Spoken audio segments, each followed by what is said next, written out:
There is a specific kind of person who sits in a room full of people and still feels like they are the only one truly awake. Not better, not worse, just different. Like they are watching a movie everyone else is living inside of. And no matter how many times they try to step through the screen, something pulls them back to the quiet, back to themselves. Back to a kind of solitude that the world has spent years telling them is a problem to fix. This video is not for everyone.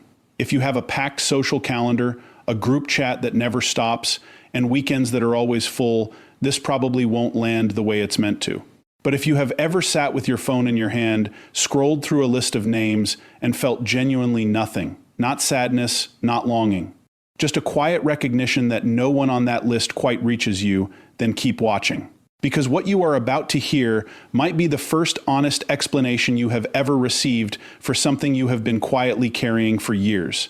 Most people assume that having few friends means something went wrong, that somewhere along the way you failed a social test everyone else seemed to pass without studying. You were too sensitive, too intense, too much, or somehow not enough.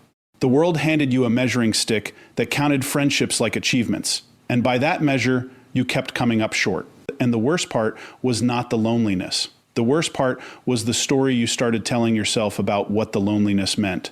But here is what no one tells you. There is a specific psychological profile, rare, precise, and deeply misunderstood, that almost always ends up with fewer friends, not because of failure, not because of fear, but because of how they are fundamentally wired to experience other human beings. And once you understand that wiring, everything changes. Not just how you see your social life, but how you see yourself. Empaths feel the world in a register most people never access. When someone walks into the room carrying grief they haven't spoken out loud yet, the empath feels it before a word is exchanged. When a conversation shifts from genuine to performed, the speaker's tone becomes more insincere. The empath notices the exact moment it turns, not intellectually but physically, like a pressure change in the air. This is not a metaphor. Research in social neuroscience has consistently shown that highly sensitive individuals process emotional stimuli more deeply, more thoroughly, and through more areas of the brain than the average person. They are not imagining what they feel. They are receiving more signal than everyone else in the room. Now, think about what that means in a social context. Every interaction, every conversation, every gathering, every relationship is not just an exchange of words and time. For an empath, it is an immersive experience. You are not just talking to someone. You are absorbing their emotional state, processing their unspoken needs, regulating the energy of the space, and managing your own internal experience all at the same time. And then you go home and you are exhausted in a way that sleep does not fully fix. This is the first thing people get wrong about empaths with few friends. They assume the small circle is a result of something missing, a deficit of social skill, a wound that never healed, a fear of intimacy dressed up as preference. But pull back the lens and a completely different picture emerges. The small circle is not a failure of connection. It is the result of an extraordinarily high standard for what connection actually means. You have sat in conversations that felt like performances. You have been in friendships that required you to edit yourself before every interaction to sand down the parts that were too honest, too deep, too direct, too much. You'd have smiled at the right moments, laughed at the right jokes, shown up when it was expected, and driven home afterward feeling more alone than if you had stayed in by yourself. And at some point, quietly without announcement, you stopped. Not dramatically, not with confrontation or closure. You just stopped showing up because you finally understood something that most people spend their whole lives avoiding. The loneliness of being misunderstood while surrounded by people is far heavier than the loneliness of simply being alone. That is not isolation. That is discernment. And the difference between those two things is everything. Here is the contrast no one draws clearly enough. Isolation is fear wearing the mask of preference. It is retreating because the world feels threatening, because vulnerability feels dangerous, because connection carries a risk you are not willing to take. Isolation shrinks you. It cuts you off from things you actually want. It is avoidance in a quiet room, and somewhere underneath it there is ache. Discernment is different. Discernment is choosing based on what you know about yourself, about what genuine connection costs you, about what you are willing to give and what you are not. Discernment does not ache in the same way. It has a kind of clarity to it, a steadiness. You are not running from connection. You are refusing to settle for its counterfeit. And that refusal, that precise, uncompromising refusal, is what leaves an empath with a very small, very quiet, very honest social world. The question is not why empaths end up with few friends. The question is why we have spent so long treating that outcome as a symptom instead of a signal. Because here's the thing about signals. They carry information. And the information this one carries once you learn to read it clearly. Do S not point towards something broken. It points towards something rare. Something that most people will spend their entire lives searching for in crowded rooms and never find a relationship with their own inner world that is so complete, so honest, so fully inhabited that external noise starts to feel like interference rather than comfort. You are not someone who failed at friendship. You're someone who cannot fake it. And in a world built almost entirely on social performance, that is not a small thing. That is not a flaw to correct. That is a compass. And the rest of this video is going to show you exactly what it is pointing toward. There is a moment that most empaths can pinpoint even if they have never put words to it before. It does not happen all at once. It happens gradually across years, across rooms, across conversations that started with promise and ended with that familiar hollow feeling in the chest. The moment is this. You realize that being around people does not automatically mean you are less alone. And once you realize that, you cannot unrealize it. It rewires something. It changes the way you move through social spaces, the way you evaluate relationships, the way you decide where your energy goes and where it does not. Most people never have this realization because most people never feel the difference sharply enough. For an empath, the difference is not subtle. It is the gap between breathing freely and breathing through a mask. And once you have felt that gap, you will spend the rest of your life refusing to go back. This is where the story of the empath with few friends actually begins. Not in childhood shyness, not in social rejection, not in some wound that never healed. It begins in perception. In the fact that empaths perceive social reality at a resolution that most people simply do not have access to. Think of it this way. Most people move through a social interaction the way someone walks through a room with the lights on at half brightness. They see the furniture. They navigate successfully. They leave without bumping into anything. But an empath walks into the same room with every light blazing at full intensity. They see the furniture, yes, but they also see the dust on the shelves, the crack in the ceiling, the way the window frame is slightly warped, the coffee ring on the table that someone wiped at but did not quite clean. They see everything. And seeing everything is not a gift wrapped in comfort. It is a gift wrapped in exhaustion. Because here is what seeing everything actually means in a friendship. It means you notice when someone's words and their energy do not match. When they say they are fine, but their whole body is braced against something. When they laugh a little too quickly or go quiet a half second too long or use a tone that is technically cheerful but carries something heavier underneath. You notice all of it. And noticing all of it means you are never fully off duty in a social setting. You're always reading, always processing, always tracking the invisible current beneath the visible surface. And that level of sustained attention, that constant emotional labor is something most people never even know is happening, let alone appreciate or reciprocate. This is one of the loneliest aspects of being an empath that almost never gets named directly. You give a quality of attention to other people that most of them have never received in their lives. You see them in a way that their oldest friends, their partners, their family members often do not, and they feel it. That is why strangers open up to you in waiting rooms. That is why people you barely know end up telling you things they have never told anyone. That is why people describe being around you as different, calmer, safer, more real. You create a quality of presence that is genuinely rare. But very few people can meet you at that level in return. Very few people will notice what you are carrying. Very few people will track your shifts the way you track theirs. And over time, that asymmetry, giving deep attention and receiving surface-level responses, becomes a weight that is very hard to keep carrying inside relationships you are supposed to find comforting. So you start to let some of those relationships breathe themselves out. Not with anger, not with confrontation. You just stop pouring energy into spaces where nothing grows, and the circle gets smaller. And the outside world looks at that smaller circle and draws the wrong conclusion entirely. The wrong conclusion is this, that you are closed off, that you are difficult, that you set the bar too high, expect too much, give too little, or somewhere deep down are simply afraid of being known. And the cruelest part of this wrong conclusion is how easily you can start to believe it yourself. Because when the world reflects a story back at you long enough with enough consistency and enough authority, you begin to wonder if maybe they are right. Maybe something is off. Maybe the common denominator in every friendship that faded is you. Maybe you are too sensitive, too selective, too unwilling to meet people where they are. But here is what that conclusion gets completely backwards. Empaths do not have few friends because they are unwilling to meet people where they are. Empaths have few friends because they have spent years meeting people where they are at an enormous personal cost, and they finally learn to stop doing it without receiving anything close to the same in return. That is not closed off. That is hard-won wisdom. That is the kind of knowledge that only comes from living through enough one-sided connections to final. What recognize the pattern and recognizing a pattern is not the same as giving up on people.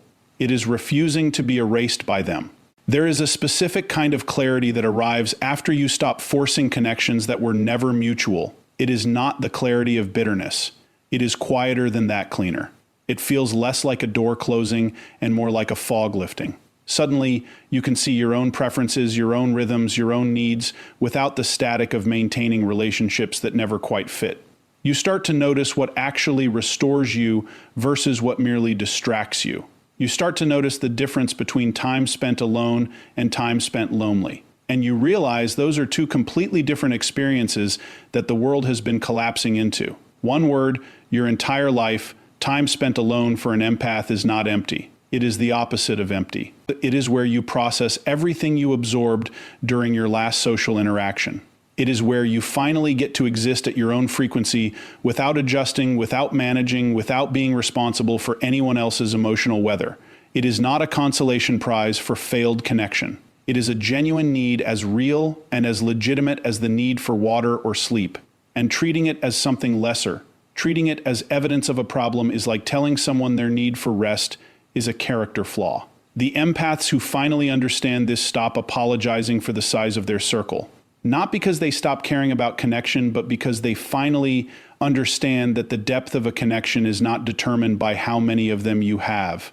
And one relationship where you are fully seen, fully known, fully met, without performance, without editing, without shrinking, is worth more than 100 relationships built on the polished, carefully managed version of yourself that you send out into the world so other people feel comfortable. That is the shift. And once it happens, everything that came before it starts to make a different kind of sense. There is a question that sits at the center of every empath's social history, usually unasked, almost always unfelt at a conscious level, but present in every friendship that faded, every gathering that drained them, every relationship that ended, not with a fight, but with a slow and quiet drift. The question is not, why do I have so few friends? That is the surface question. The question underneath it, the one that actually carries weight, is this: why does being known feel so rare when I am someone who works so hard to know others? That gap between how deeply you see people and how rarely people see you with the same depth is the central wound of the empath's social experience. And until it is named clearly and honestly, it will keep being misread as a personal failing rather than what it actually is: a structural mismatch between how you experience connection and how most of the world is built to offer it. Connection for most people happens on a horizontal plane. It is built through shared activities, shared time, shared history. You go to the same school, you work in the same office, you grow up in the same neighborhood. And over time, through proximity and repetition, something that functions as closeness develops. It is real in its way. It serves a purpose. It gives people a sense of belonging, a social identity, a network of familiar faces. But it is built primarily on the outside, on what you do together, where you go together, what you have in common on the surface. And for many people, that is enough. For many people, that horizontal connection is what friendship means, what it feels like, what it is supposed to be. For an empath, horizontal connection is not enough. It never was. Even as a child, before you had the language for it, you were not satisfied by proximity alone. You wanted to know what people actually thought when they were not performing. You wanted the conversation that happened after the polished version ended. You wanted to sit with someone in their uncertainty, their doubt, their unresolved questions, not because you were drawn to pain, but because that was where you felt the realness of another person. That was where connection stopped being a social transaction and started being something genuine. You were always reaching for a vertical kind of connection, one that went down instead of across into depth, instead of across surface.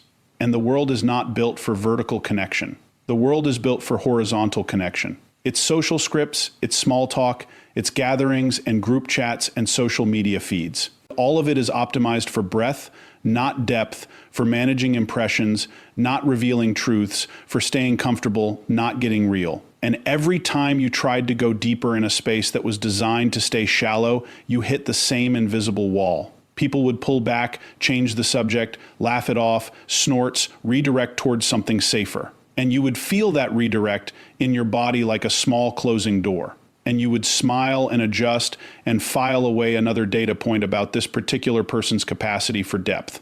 And quietly, without making a scene, you would move them to a different category in your internal understanding of your world. This is not coldness. This is not judgment.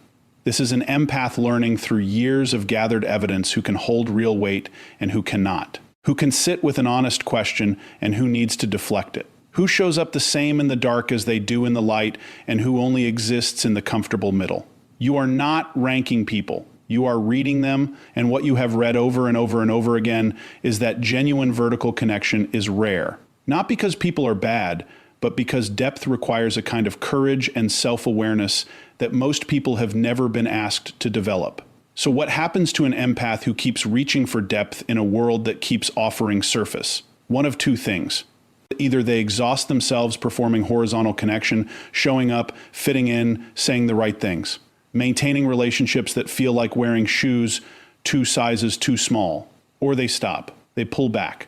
They narrow the circle to the people who have actually shown them they can go deep, and they let the rest quietly fall away. And from the outside, that second choice looks like withdrawal. It looks like social failure. It looks like someone who gave up, or someone who never really tried, or someone who thinks they are better than everyone else and cannot be bothered. From the inside, it feels like finally being able to breathe. That is the contrast that almost never gets acknowledged in any conversation about empaths and friendship. The contrast between how the choice looks and how it feels. Because if you only look at it from the outside, the empath with few friends appears to be missing something. Appears to be smaller, less connected, less whole. But if you step inside the experience, if you actually inhabit what it feels like to stop maintaining connections that were costing you pieces of yourself, the picture is completely different. There is relief, there is space, there is a quality of internal quiet that is almost impossible to describe to someone who has never felt the weight of a social life that did not fit. And in that space, something important starts to happen. The empath begins to hear themselves again. Not the edited version, not the managed, adjusted, socially calibrated version that they send out into the world to make other people comfortable. The actual version, the one with opinions that are too direct, observations that are too precise, feelings that run too deep for most conversations to hold, the one that has been waiting patiently in the background while the performance version handled all the social obligations. And when that actual version gets room to exist, something shifts in the empath's relationship with themselves that is more nourishing than most of their external relationships ever were. This is the truth that sits at the heart of the empath's small circle. And it is a truth that the world almost never gives them permission to say out loud. Being alone with yourself when you are someone who actually knows themselves is not a lesser experience than being surrounded by people who do not. It is a different experience, a quieter one. One that requires you to be comfortable with silence, with your own thoughts, with the absence of distraction, but it is not a worse one. And for the empath, it is often where the most important things happen, not the most visible things. Not the things that translate well into social media posts or dinner party stories. The important things, the things you figure out about who you are and what you actually want and what you are genuinely unwilling to compromise on. The clarity that only arrives when the noise drops below a certain threshold and you can finally hear the signal underneath. The empath's small circle is not a consolation prize for someone who could not build something bigger. It is the chosen environment of someone who finally understood the difference between noise and signal and made a deliberate decision about which one they were going to spend their life oriented toward. That decision has a cost. There are empty weekends. There are moments when a joke lands in your head. and there is no one nearby to share it with. There are days when the quiet tips from peaceful into something that carries more weight, and you sit with that weight honestly, because you are someone who has always sat with things honestly and you do not dress it up as something it is not, but you also do not let that weight become the entire story, because the entire story is bigger than the hard moments. The entire story includes the depth of the connections you do have. The ones where you do not have to translate yourself, where you can say the true thing without watching the other person's face for signs that it was too much. Where silence is comfortable and honesty is safe, and you leave feeling more like yourself than you did when you arrived. One of those connections is worth more than you have been told. By every social metric the world uses to measure a well-lived life, you are supposed to want more. More names in your phone, more plans on your calendar, more people who know your name. But the metrics are wrong, or rather they are measuring the wrong thing. They are measuring quantity when the only thing that actually matters, the only thing that actually feeds a human being at the level that sustains them, is quality. And quality at the depth and empathy requires is so rare that finding even one person who can meet you there is a genuine achievement, not a consolation. An achievement there is a particular kind of strength that does not announce itself. It does not arrive with confidence that fills a room or charisma that pulls people in from across a crowd.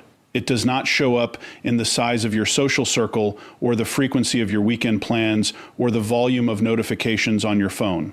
It is quieter than all of that, more internal, more durable. It is the kind of strength that gets built slowly in private through years of choosing honesty over performance, DEP over breath, solitude over the wrong kind of company. It is the strength of someone who has learned through direct and often painful experience exactly who they are, what they need, and what they absolutely refuse to pretend away for the comfort of people who were never going to truly see them anyway. That strength does not always look like strength from the outside. From the outside, it can look like isolation, like difficulty, like someone who could not make it work socially and eventually stopped trying. But that reading is not just wrong. It is the exact opposite of the truth. The truth is that the empath with few friends has done something that the majority of people spend their entire lives avoiding. They have sat with themselves honestly, not the curated version, not the version that photographs well or earns approval, but the full unedited version with all of its contradictions, its sensitivities, its intensities, its needs that do not fit neatly into what the world has decided a person is supposed to require. They have looked at that full version, and instead of flinching, instead of immediately reaching for distraction or company or any external thing to drown out the discomfort of genuine self-knowledge, they have chosen to stay to be present with themselves in a way that is, if you think about it clearly, one of the rarest forms of courage available to a human being. Most people are frightened of their own interior. Not consciously, not in a way they would admit over dinner, but watch how quickly the average person reaches for their phone the moment silence arrives.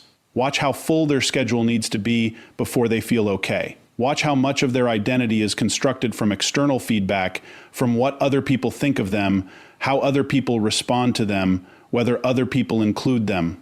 The average person has outsourced enter-mouse portions of their sense of self to the social world around them. Which means when that social world shifts, when friendships fade, when relationships end, when the group moves on, they lose access to pieces of themselves they did not know they had handed over. The empath with few friends does not have this problem, not because they are immune to loneliness and not because they do not crave connection. They do at a depth most people will never understand. But because they have been building something in the quiet that most people never build, a relationship with their own interior that is stable, honest, and not dependent on external validation to hold its shape. They know what they think before someone else confirms it. They know what they feel before it gets named by someone else's reaction. They know what they value, what they cannot compromise, what lights them up, and what quietly extinguishes them, not because they read it in a book or heard it in a conversation, but because they have had enough silence to actually listen to themselves.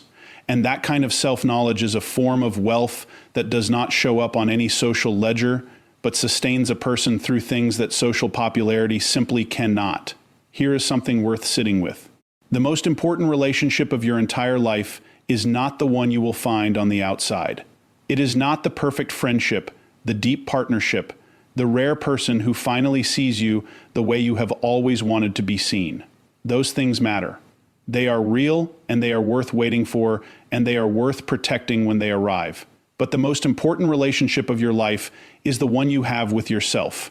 And the empath with few friends, almost always without intending to, has invested more deeply in that relationship than most people ever will. Not because they chose self-improvement or committee D to a spiritual practice or followed a system, but simply because the alternative filling the space with people who did not fit eventually stopped being bearable. And in clearing that space, they created the conditions for something rare to grow, where a self that is actually known, not performed, not managed, not adjusted to fit the shape of whoever is in the room. Known by the one person who will be with them every single moment of every single day for the rest of their life. That is not a small thing. That is not a consolation prize for someone who could not make the social thing work. That is the foundation that everything else has to be built on. And most people are trying to build their entire lives on a foundation they have never once stopped to examine. You have examined yours slowly, sometimes painfully, often in the kind of quiet that the world mistakes for emptiness. But you have examined it. And what you have found there, whatever complicated, contradictory, intensely felt truth lies at the center of who you are, that is yours in a way that nothing the external world gives you ever fully can be. Now here is where this needs to go. Honest in a direction most content like this carefully avoids. Having few friends as an empath is not purely a strength. It is not a badge. It is not evidence of superiority or spiritual advancement or a more enlightened relationship with solitude. It is also sometimes genuinely hard. There are costs that are real and worth naming without dressing them up.